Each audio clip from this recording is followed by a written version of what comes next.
Surviving Reality contains explicit content full of snark and sarcasm that may not be suitable for all audiences. Listener discretion is advised.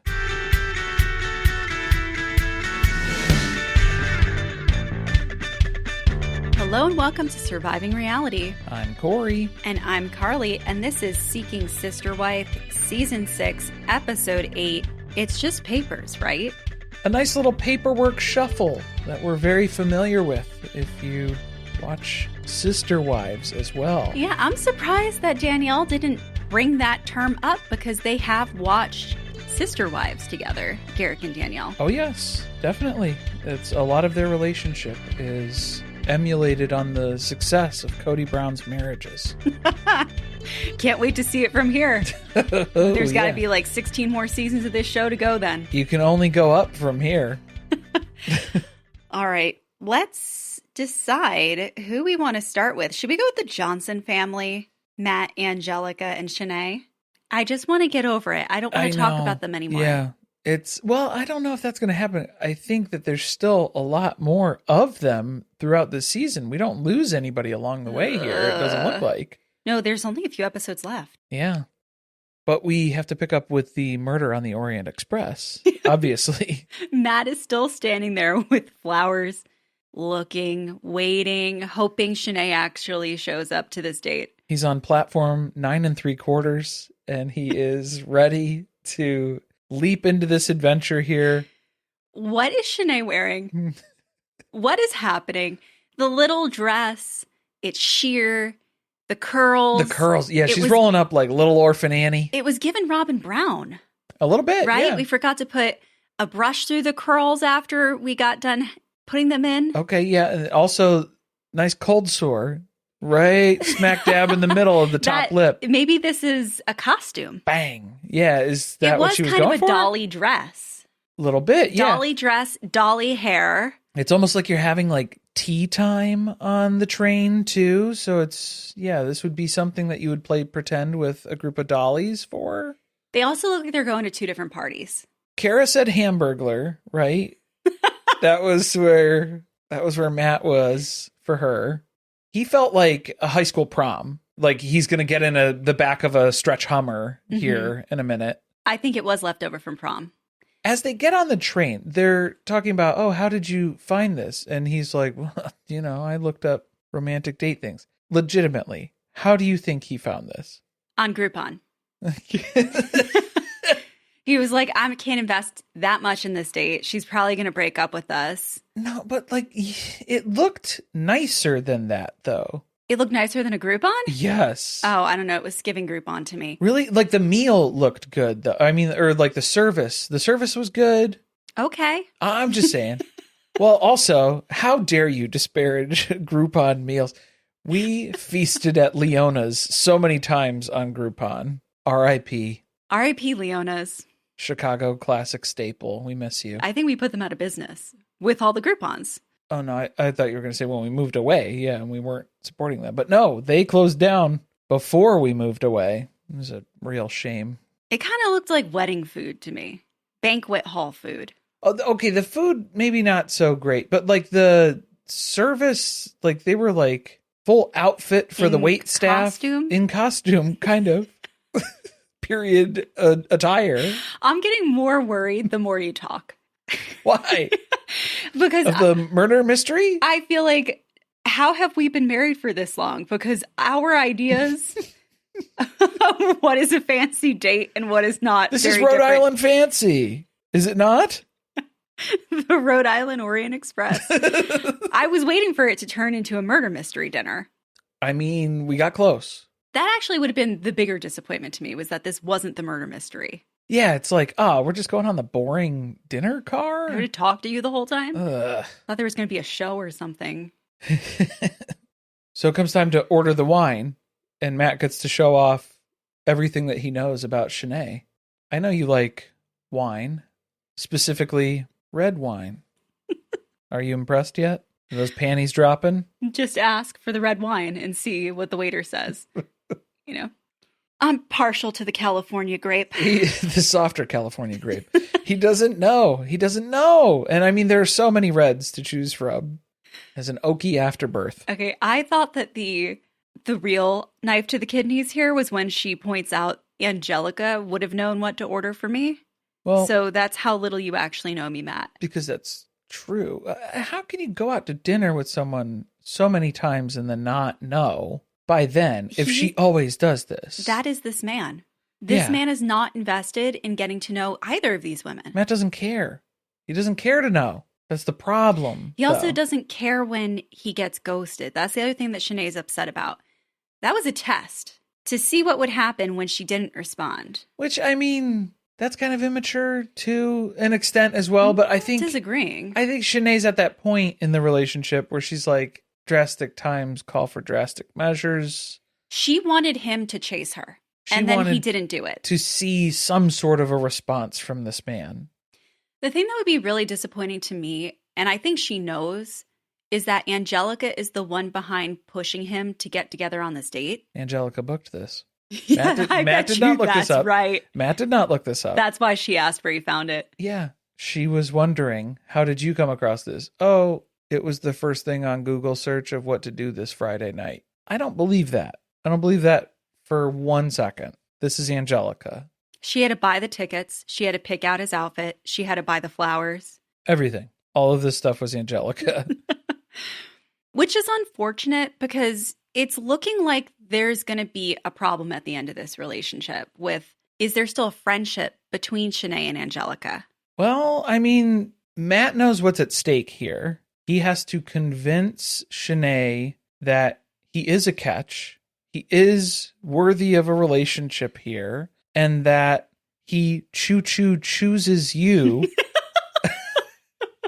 on this dinner date on the train.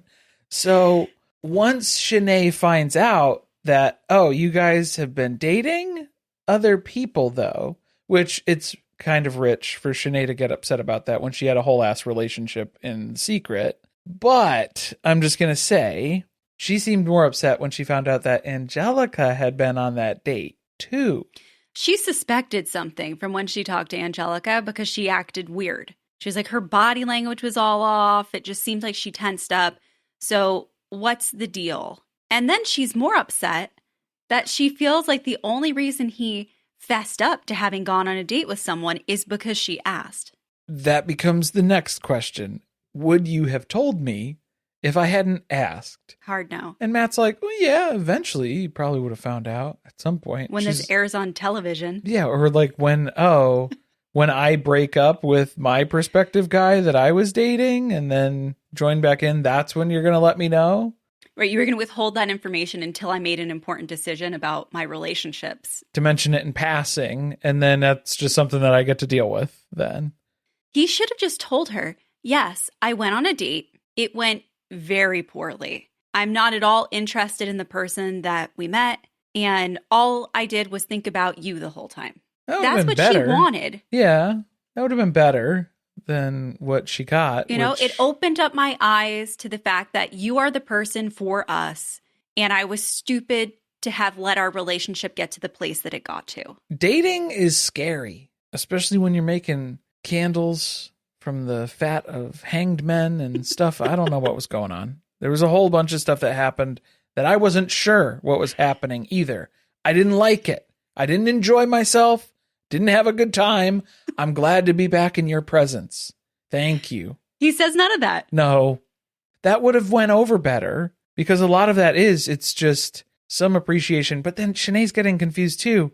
She was just a placeholder. You're just filling time here when you're saying that you have so little time to give. I'm asking for more. And you're going on space filler dates because you have so much extra time. Now it's just a void there. I think he needed to say placeholder. That's what he needed to say, not space filler. I don't think that would have helped. I think that would have been what he was meaning, though, more accurately, which would have been worse as far as Shanay's reaction. So now Shanay's upset that Anjelica went on this date and lied by omission by not telling her.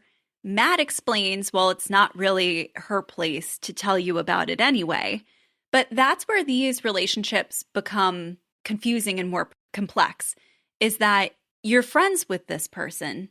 She thinks that Anjelica's her best friend, but then Anjelica didn't tell her something that was very important. This is big. Yeah, big news to keep to yourself. Even though, I mean, she kind of knew just by the reaction, right? Like, that was enough to kind of clue her in on that. No, I agree. I just think there's always the wavering alliance of who are you siding with in this scenario? Because it's more complicated because Anjelica's in the middle. Well, Anjelica is on the outs now, and then that's what we get the scene of her just neurotically cleaning the kitchen and then stressing out about how if Matt doesn't clean this up, if he doesn't fix this with Shanay, I lose out on my best friend. And then, I don't know, I'm going to have to like rely on my family more for support. And that's kind of terrifying to think about. She's already trying to figure out what's the next step here because I'm about to lose the only person that I have any type of close relationship with. Because I really don't think she and Matt get along that well either. No. There's not much substance to their relationship. That's the problem, though. Yeah, that's the issue that we would point to say you're trying to seek your emotional fulfillment from this other person who's a part of your relationship now. This date didn't go the way he was hoping, and Shanay breaks up with them. It's an official breakup. Like, it's over. This was just a formality pretty much at this point. I was doing this out of respect for you and Anjelica. A breakup on a train. I kind of feel like he picked something where she couldn't escape. It was the pressure. Yeah, like the implication, right? Don't break up on modes of transportation. Trains, boats, planes, buses. Anywhere there's not an exit. Yeah, if you can't immediately remove yourself from that scenario, it's not a good place to have a breakup conversation. Where'd she go? I mean, their train car was pretty much empty, so either she went and sat at another table or she went to another train car. I hope she went to another train car because that would be weird to just go sit at another table in the same train car. And just not talk to each other till the end. And just look out the different window. In the opposite direction. Maybe she found the murder mystery dinner. That was a totally different track. You have to board on the other side, so I don't think she got over to that train. Matt says that he's heartbroken here, but I think it's just because he knows he has to go home and tell Anjelica that this is over. Thank you for pointing that out. He had like no emotions. Don't you feel like it was very just void, vacant of any feeling? He said that like he didn't know how to process it right now. He didn't really know how to deal with it. She kind of already soft launched your breakup. I mean, you were 1 foot out the door, basically, the whole season. So I don't know why this came as like a shock, though. It shouldn't be that shocking. So either you're over it and he just didn't care, really. I think he's also just kind of dreading. He's seen the dating pool now, a little glimpse of that. Not very promising. So he's not looking forward to trying to find somebody else now. What do you think is going to happen after the breakup? Like, are Anjelica and Shanay going to be able to remain friends? Does that seem like a bad idea for Shanay? I don't think that's going to play out like that. Yeah, and especially not at the level like Anjelica would need Shanay more probably now. And then Shanay's like, I'm not interested in that. Especially she was upset that Anjelica didn't tell her about the dating that was going on. So, well, then why would she want to hear about when they start dating other people again? Yeah. So that's not going to be the support system that you're going to need for that. You're not going to find that there. Well, that sucks. That really sucks, lady. The Williamson family? Billie, Jean, and Reise?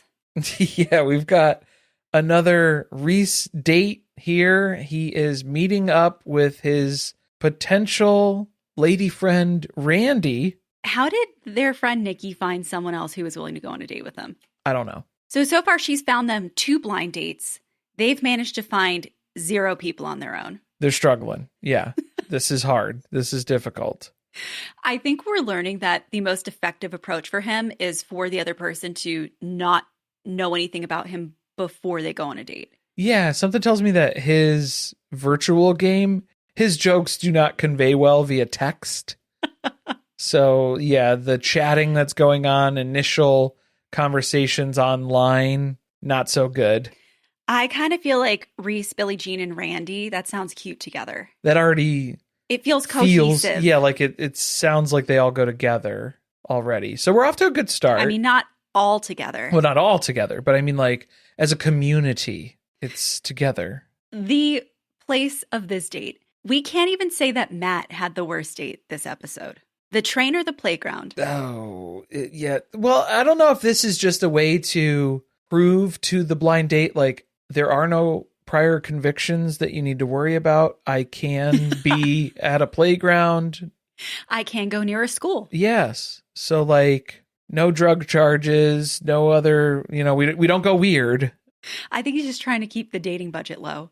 We did ice cream last time. Not a lot of investment. Now we're going to the playground. Not a lot of investment on Reese's side. But man, he almost biffs it. Like, his medical bills would have really capped things off here. He almost does a backflip on the swing. Oh, I missed that. Oh, so he almost does that ate at it. the beginning, and then he falls off the teeter-totter at the end? Correct. Yeah, he bookended the play date here with potential injuries. Okay. Where is all the lost footage of him just getting injured on various playground equipment? I was worried. Maybe he's looking for a city lawsuit. Could have been. Yeah, maybe. It seemed like this park was on the up and up, though. They had all the proper considerations in place. So I don't know if he'd really have a case. It did look like brand new equipment, too. That's nice. Yeah, Nice playground. The swing set was nice. This starts much better than the last date. Okay. What was the last woman's name? I can scroll back and Susie? check. I don't know. She seemed just really put off by Reese right away. You have all of your prior notes. I think so. Oh, I might have skipped that episode. Oh, that's fine. We don't really need her name. Bertha. Bessie. Bess. Yeah, it was Bess. Bess. See, we got there. Bessie just really didn't vibe with him. Whereas Randi right away, they're kind of joking back and forth with each other. They're asking each other questions. They seem interested in the answers.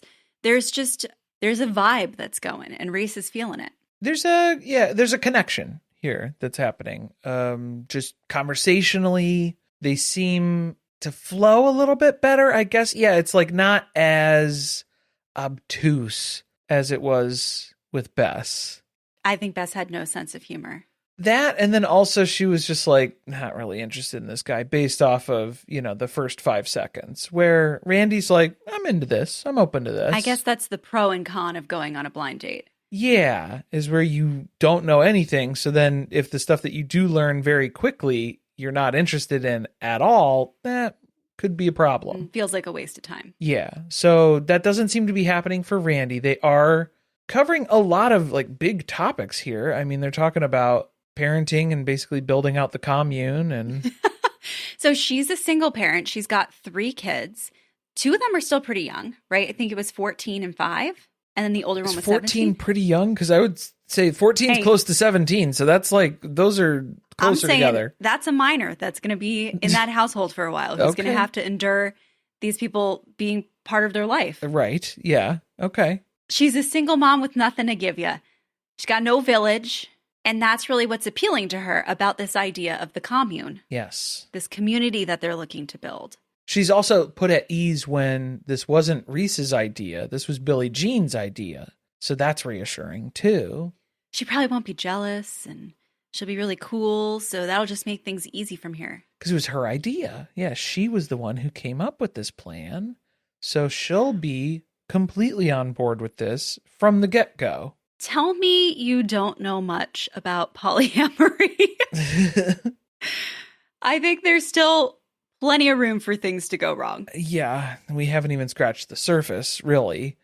Reese is very quick to let her know there is no ice cream on this date, but that he is vanilla in bed. So he had to bring that up again. I missed that too. He brought that up. Yep. He's setting expectations really low. He sets the bar low. Yeah. For a lot of different Don't stuff. expect much. No. Because they are talking about sex. Because she's wondering, like, how is that going to work? She's trying to ask without outright asking, with whom will I be having sex with? Yeah. Because you were saying, like, family, like us all together, relationship. So far, it's sounding like it's maybe all of us. All of us? Or like, no. He kind of overcorrects because he's like, I don't know, you might not have sex with me either. We'll see how things evolve. A lot of times I'm not really into it. Like I the act is easy, you know? You're not beating the gay allegations. He keeps saying things that I think are just adding to the confusion. Right. Yeah. But I think he's trying to not make her feel pressured. He doesn't want her to feel uncomfortable. Like, this is the reason why, is because I'm trying to have sex with all these women. Yeah. And it's like, no. Which is very clear to us as the audience, because we've seen him talk about this quite a bit at this point. But when you're just on a blind date with him and this is what he's saying to you, it really is coming across like maybe he's not so interested in the physical aspect of your relationship. Right. Yeah. Cause for concern. Definitely. But this is going well. The communication's good. They seem to be vibing a little bit here. So she's then not making an excuse to leave. Yeah, she's not, Like trying to jump the fence and get out of here or anything. So, hey, what if we meet up with Billie Jean too? She's just right around the corner here. And I know a little spot down the road here where we can get warm, maybe get a drink in us here. Was That'd she be watching fun. somewhere nearby? Does she have binoculars and an adjacent parking lot? That's what I'm hoping. Yeah, she's like around the corner, and she's been on my phone the whole time. She's been listening to the entire conversation. So probably, maybe. I think she was ready to escort him away in case he needed to get to a public bathroom. Are you wearing a wire right now? We don't get to see Billie Jean have dinner with them yet. That's going to be next episode. Not yet. Yeah, they are waiting for her arrival. Okay. I have a feeling that Billie Jean's going to get jealous pretty fast. Because right now this is all hypothetical. Yes. That was what Reese was concerned with, was let's see if she's able to stick to the calm, cool, collected version of herself that she swears that she will be. Also, I think that Billie Jean is used to having to convince other people that Reese is not gay and not really used to having other women show interest in him. Oh, yeah. Yeah, that'll be a big change of pace for her. I think it's going to be a lot to deal with. We got the Peraltas. Okay. Yes. Yeah. I was surprised at how short my notes are for them. Very little bit of information Very given. little, but I felt like it was a very big episode for them. Because last week we saw Jackie break up with Dani while Yessel was gone for work. I guess Jackie has not contacted Yessel, did not let him know how the date went, because he calls Dani. I feel like Yessel knew right before he's calling her. Like, Jackie hasn't been replying to his sext messages. And so he's getting very frustrated. And so now he's calling Dani to check in.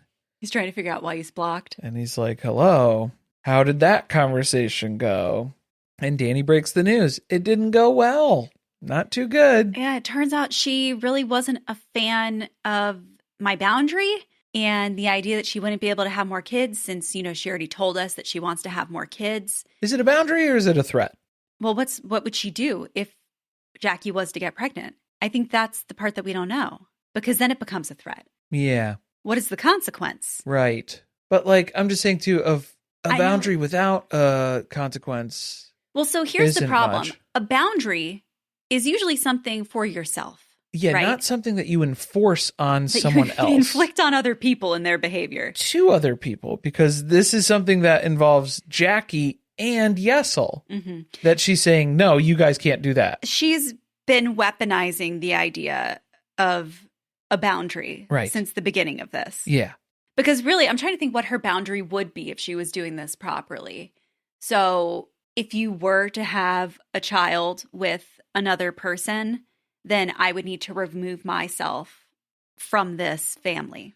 Yeah, that's not something that I would be able to deal with. So Yeah. if you're going to pursue that, but then that's where it gets complicated here, because the whole basis of this argument is essentially Dani telling Yessel, hey, Jackie said that was a no-go, so she broke up with us. And then Yessel's immediate response is, well, would you be willing to loosen up that boundary? Is there any leeway on that boundary? Any wiggle room? I would like for us to try to fix things with Jackie. To win Jackie back and let her know that, hey, we talked about it and we would be okay with that. Even though I don't know if Jackie would be running back to you with open arms. I was going to say, I feel like that's a fool's endeavor anyway, because she still knows that that's something that Dani isn't okay with. She's not going to magically overnight just be okay with you having a kid with Yessel. So that's a red flag too. But then, so Dani's response to that is, oh, Yessel only cares about getting Jackie back. He doesn't care about how I feel because he's already asking me to compromise on this to accommodate Jackie so she stays with us. But also, what would the wiggle room on that look like? Maybe one kid. Maybe think about it. That just feels like that's a pretty big wiggle, you know? It'd be like, no, you can bring a whole nother person into this world, which we will then parent. Do you think that you can manage that? I'm just asking you to move a little bit away from your boundary. A little bit. What did we say about him from the beginning?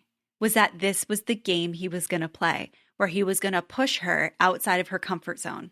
So this gets interesting, though, because Dani's immediate reaction is, Yessel doesn't care about my feelings and how I react to this. But then also, simultaneously, you've already established, Dani, that you don't care about Jackie's emotions because Jackie has stated she would like more kids. Well, Jackie's an accessory in the situation. You've also completely dismissed Yessel's feelings about this circumstance too, because you're saying, I don't care that you want more kids. I'm not comfortable with you having kids with other people that we bring into the marriage. I understand why you're saying that, but also if they were to be in a monogamous relationship and she can no longer have any kids, that's where you're at. So even though you want to have more children, that's the reality of your situation. Right. So either you're okay with that or you're not. Well, I think that's where Yessel is trying to broaden this, where he's seeing it as a win-win, where he gets to have extramarital affairs and continue having children, too, by adding sister wives and stay with Dani. And travel for work for months at a time while his wives take care of his children. This is great. Yeah, this is a really good setup for him. I mean, I could see why he's open to having more kids. Oh, yeah. He's not home with them all the time. Absolutely. So these are all considerations, right? Because for Yessel to just say, I want more kids, and Dani's like, I don't have that to give because I'm already maxed out over here. And so then he saw that as a solution of, let's add a sister wife. But now Dani's adding the caveat, no kids with the sister wife, though.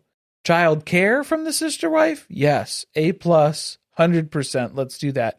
Even though she didn't really take Jackie up on that offer. No, I was wondering about that. Is that just because she didn't want the kids to get close to Jackie because she knew Jackie was probably going to remove herself from the relationship pretty soon? Yeah, I don't know. Or is she just really kind of not someone who asks for help? And this really isn't a solution not to realistic. Where they're at. Yeah, not realistic and not beneficial. She thought it would be, hey, let's just go through all of the scenarios where every single aspect of this is beneficial to me and I don't really care about the other people involved. I will say I would be more upset if I was Jackie if that whole time that Yessel was gone, I was helping Dani. And then she told me something like that because it would feel like she took advantage of me and my time.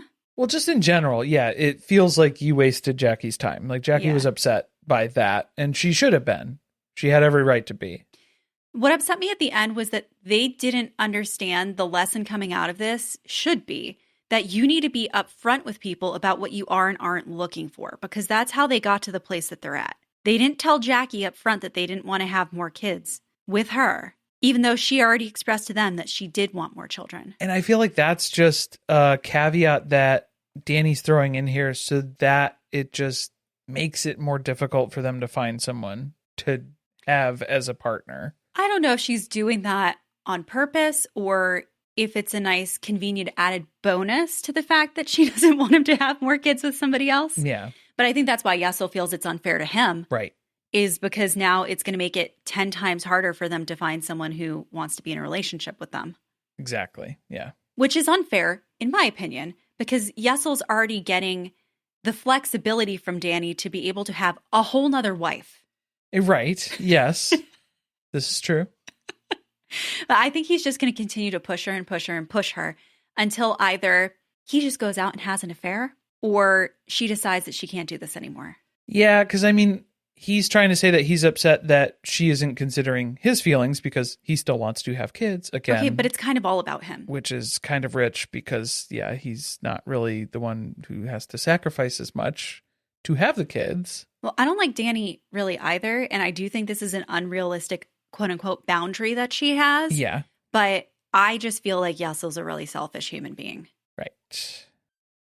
Speaking of very selfish human beings, we can shift gears over to the Merrifield family. Dannielle is proofreading the prenup.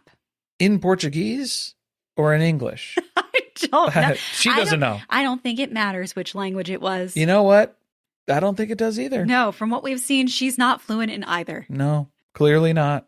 I mean, I'm glad somebody had the sense to read it because she's catching all kinds of little errors, like their address is incorrect. Yeah, some clerical errors in the actual. Well, that's probably the stuff that they had to fill I was out. going to say, So that's those are why all the it's fields wrong. that they had to type in. The Merrifields that they had to fill in, and those are the ones that are all wrong. So this is the mad rush for the prenup. That was where we left off. They're still supposed to get married tomorrow. Still supposed to. At the courthouse, not like a big official wedding here that they were planning on or that they promised. That they promised to Lorrana. Well, so courthouse marriage is still scheduled for tomorrow, even though we've found out that's not really necessary. Yes, thank you to all of the immigration attorneys and everybody who practices family law who contacted us and told us that they're completely incorrect about the rules around a K-1 visa. So you have to marry within the 90 days, but you don't need to file the adjustment of status in that 90-day period. So you just have to have the marriage take place within the 90 days, and then you file that adjustment of status in a reasonable amount of time. Not a year, which Garrick seems to think, oh, they should give you a year to do all this stuff because it's so much paperwork. Right. They probably still would have fucked it up anyway, even if they had gotten the proper rules. Oh, yeah. They could have given you a decade and you still wouldn't have done it. It's just, again, mind-boggling that they didn't contact an immigration attorney at any point to advise them on what they should do. It's a miracle that they found someone online, which validity of this, I don't know, somebody to translate and notarize the prenup. Because that was the problem that they had, was that the attorney who prepared the prenup said, I can't have her sign this without it being translated into Portuguese, and you need a certified translator. I can't just put this into Google Translate and have it pop out and say that's good enough. No. Yeah, and then the riskier part of that too is whenever there's like a legal component, usually it's not just a translator who can do that, because a lot of times the translators don't understand the legal jargon that's in these sorts of documents. So it needs to be a translator and a legal professional as well. It's not just something that you can put in front of a translator and you say, here, explain this to her. Because if the translator doesn't understand it, then she's not going to understand it either. So as they're working on this, the Sams come over. Sam squared. Mm-hmm.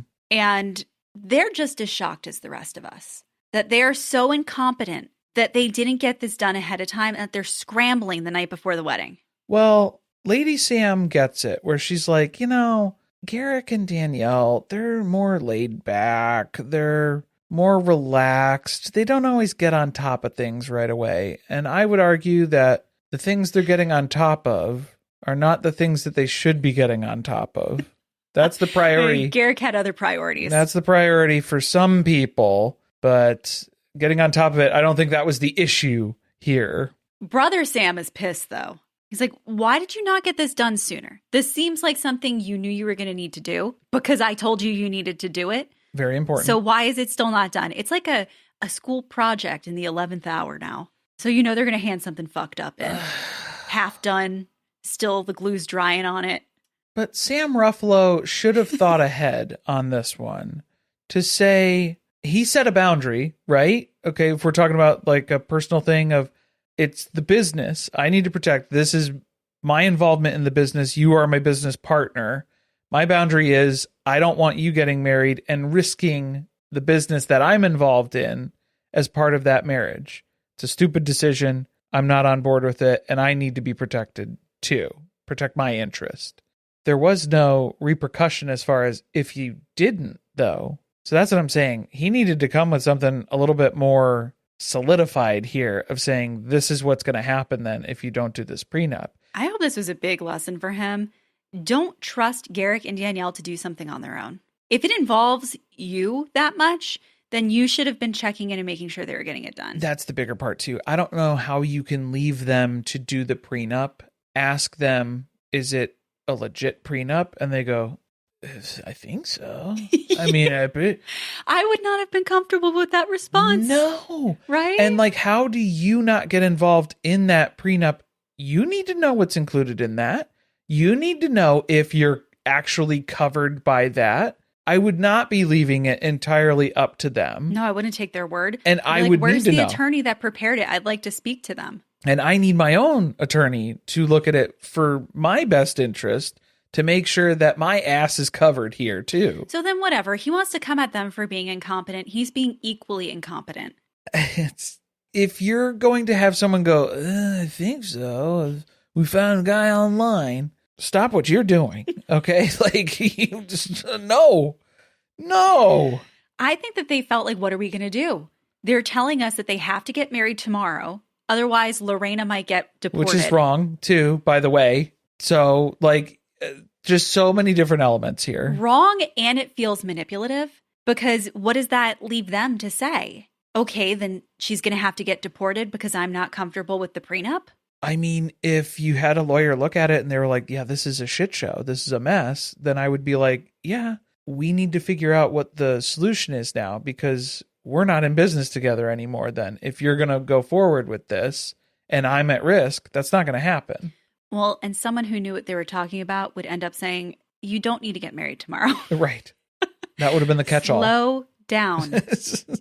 Make sure that you take the time to do things right. But no, it's the wedding day. Garrick has waited 6 long years for today. 6 long years of dating multiple Robertas from Brazil to get to this day. Because they didn't know Lorrana 6 years ago. This is just when the dream of adding a Brazilian woman to the family... That was the inception date for that. When that breeze rolled through the garage and it hit just right. God spoke to him and told him, you're going to have a Brazilian wife. And Dannielle was like, I need to get a Brazilian? What?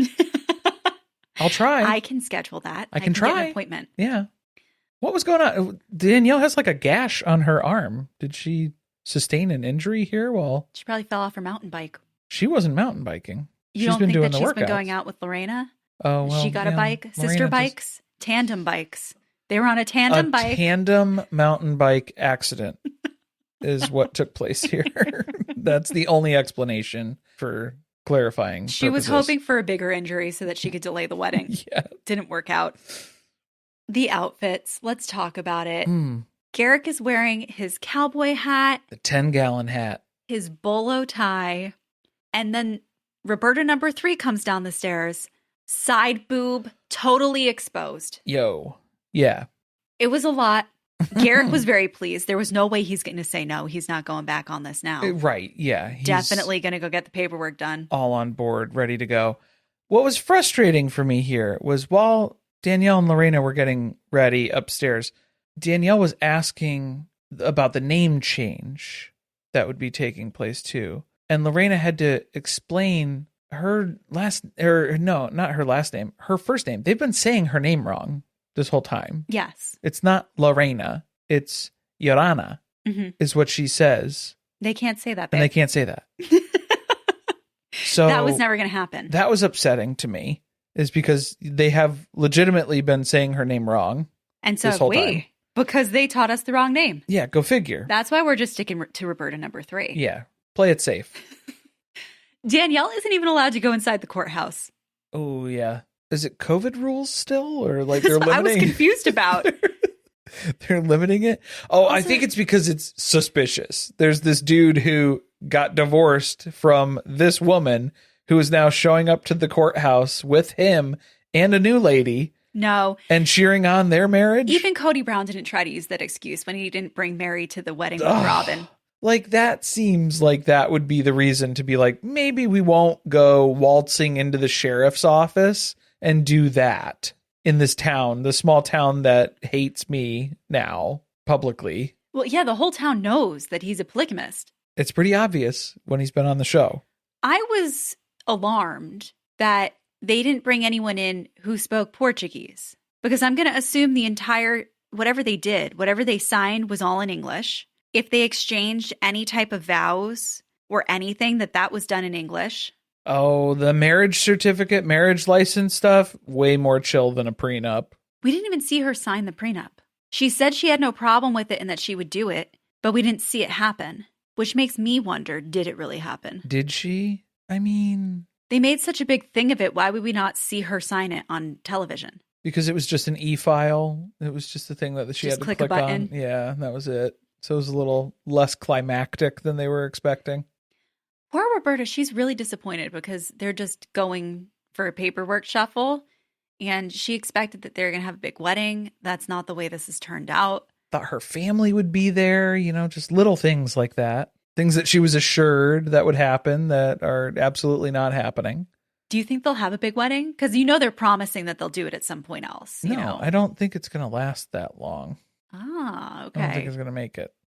But love wins. They go into the courthouse, and then we're left with Dannielle on the sidewalk where heartbreak ensues because she slowly comes to the realization that, long time ago, me and Garrick went into the courthouse and got our marriage license right over there, too. Haven't thought about that in a while. I still have it, even though it means nothing now. Not that it means anything now, but it's just paper, right? It's just a piece of paper. That's all it is. But their paper reminds me of our paper, even though it doesn't mean anything. Cut to Mary Brown and her framed marriage license. Yeah. Where's hers? Do you think she has a label on it? It's probably in the storage unit with all of her wedding stuff. Door, shelf, marriage license. She's really unraveling. She's like, wow, this really makes me feel less connected to Garrick. I was already feeling that way, since we got divorced. I mean, at one point we thought about getting divorced, and then we did really get divorced for the purposes of this. And now I feel like I'm just an ex-wife. She's convincing herself that this is good, though. This is good because she has to fight all of her intuition that's screaming, no, this is terrible. My flesh is telling me. The flesh is talking. That this is not the right thing to do. And that's where her mistakes are. Yes. They just left her out on the sidewalk like a golden retriever. just waiting for them to come back. Please do not pet. Please do not feed. She's even asking the producers, it's just papers, right? Right? Right? Isn't that? I shouldn't be concerned, right? Everything's going to be okay. Well, yeah. Right? There were a few times when she just would say something and then the camera, you could tell the camera guy's just like, camera stays on her. They don't cut away. And then she continues that thought. And it's like, oh, you could see, the trail. It's unraveling right now. Next episode, reality sets in for the newlywed Merrifield family. The mood gets tense when the Davises confront Teresa. Jealousy sets in for Billie as Reese flirts with his date in front of her. Jealousy? Jealousy is what I said. And Anjelica is hit hard when Matt shares the news of the breakup with Shanay. Oh, she's going to have to talk to her family now. What a bummer. That's the real loss. I'm really excited for the Davises to try to break up with Teresa. Good luck. Yeah, that's going to be a challenge. Because that's what I think it's going to be like attempt number 1. They're going to have to do this multiple times. Yeah, this is going to take a couple of tries. We've got a lot of big stuff coming up on the pod. Stay tuned here. Make sure you're subscribed because Mom Talk Marathon is coming. Woo, Secret Lives of Mormon Wives. It's kicking off, Thursday? The episodes are dropping? All 10 episodes are dropping on Hulu/Disney Plus on Thursday, November 13th. So if you want to get access to the recaps early and ad-free, we'll start dropping those on Thursday too. Over on Patreon. Over on the Patreon. But if you're listening on the free feed here, you'll get those the next morning. And then we're just dropping 2 episodes at a time over the entire weekend. Mom Talk Marathon. It's going to be a good season. There's a lot of drama. Lots going on. Thanks for listening. See you next time.